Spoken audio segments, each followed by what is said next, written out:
हाय viewers, मी सुवर्णा. आज आपण माझा व्लॉग पाहणार आहोत.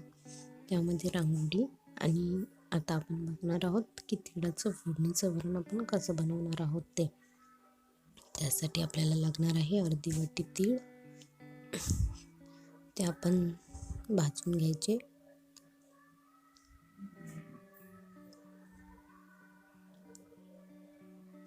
बघू शकता या पद्धतीनं भाजायचे आहे. ते थोड्या वेळाने ते फुटायला लागते, म्हणजे तडतड तडतड आवाज येईल तर समजायचं की आपले तीळ आता भाजलेले आहेत. तोपर्यंत आपल्याला भाजून घ्यायचे आहेत, जास्त करपू द्यायचे नाहीत.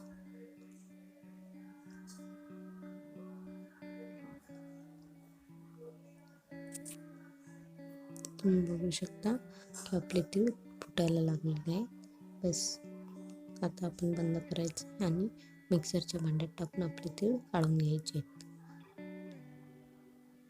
बारीक फिरवून घ्यायचे.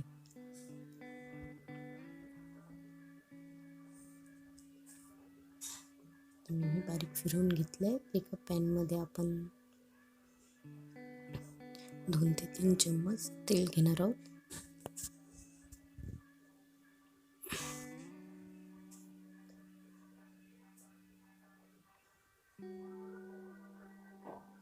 तेल गरम होऊ द्यायचं.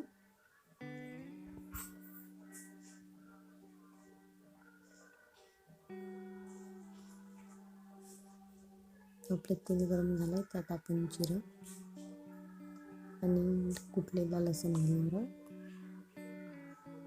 आणि यामध्ये थोडंसं लसूण झालं की आपण त्यामध्येच हळद, लाल तिखट, जिरे पावडर, धने पावडर घालून घेणार आहोत.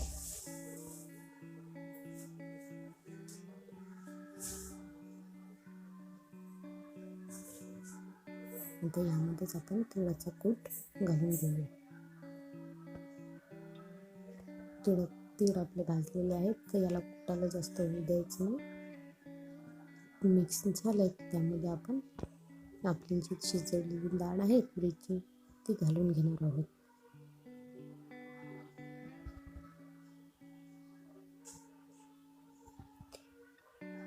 आणि जर आपल्याला घट्ट वाटत असेल तर यामध्ये थोडं पाणी सुद्धा टाकू शकता तुम्ही तुमच्या प्रमाणानुसार घ्यायचं. आता चवीनुसार मीठ टाकायचं. एक उकळी आली की आपलं वरण, तिळाचं फोडणीचं वरण रेडी आहे.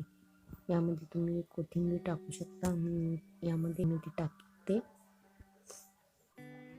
तुम्ही तुमच्या आवडीनुसार जे टाकायचं ते तुम्ही टाकू शकता. तुम्हाला जर ही रेसिपी रांगोळी आवडली असेल तर कमेंट्स बॉक्समध्ये नक्की सांगा. त्यानंतर आपली दुसरी रेसिपी आहे कच्च्या आंब्याचं, म्हणजेच कैरीचा आपण आमरस करणार आहोत. त्यासाठी आपण 4 आंबे घेतलेले, म्हणजे मी माझ्या पूर्ण फॅमिलीसाठी करते आहे. तर ही 4 ते 5 माणसांसाठी होऊन जाईल. 4 मिडियम साईजचे आहेत. याची पूर्ण साल काढून घ्यायची.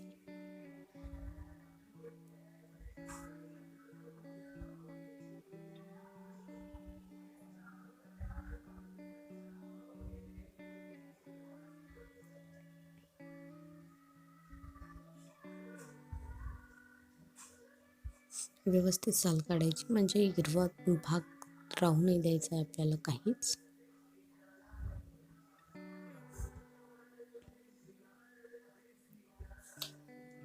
मी 4ही याची साल काढून घेते. आता म्हणजे साल काढून झालेली आहे. आता आपण या कैऱ्यांना कट करून घ्यायचं आहे एका पातेल्यामध्ये. म्हणजे त्याच्यातली जर त्याचं बी जर पकलेलं असेल तर साईडने कट करायचं. जर पकलेलं नसेल तर या पद्धतीने तुम्ही कट करून घेऊ शकता. बी मधलं काढून टाकायचं.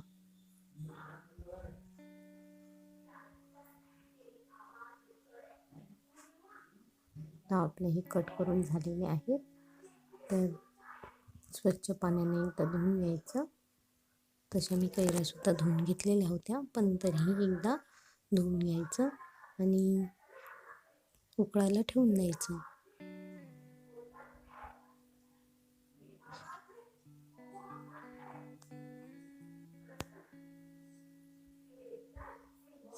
5 ते 10 मिनिटांनी आपलं हे उकडायला सुरुवात होते. तरी थोडंसं चेक करायचं मध्ये मध्ये की कैऱ्या शिजलेल्या आहेत की नाहीत ते.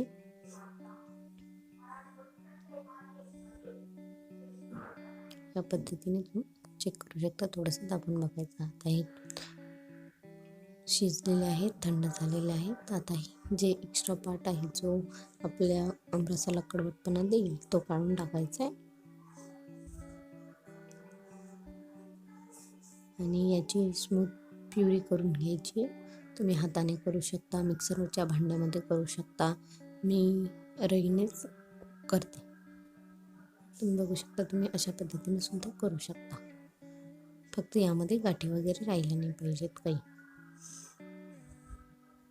आणि आपल्याला ज्या पद्धतीने करायचं आहे त्या पद्धतीने त्यामध्ये पाणी टाकून घ्यायचं. आता आपण पुढची प्रोसिजर करूया.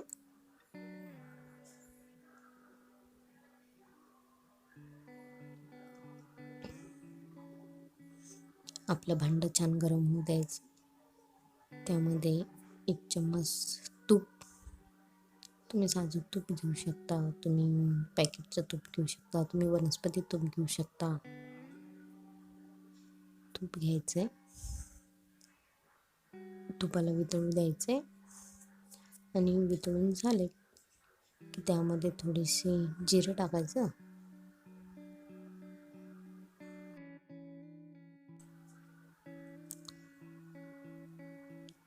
आणि थोडी हळद टाकायची. मिक्स करायचं आहे आणि आपली जी कैरीची प्युरी आहे ती यामध्ये टाकून द्यायची.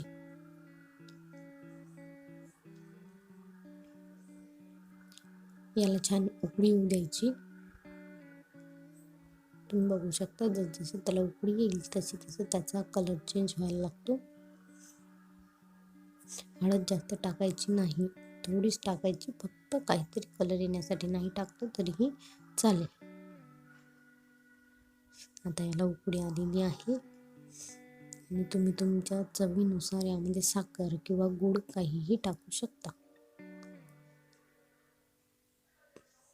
मी साखर टाकते.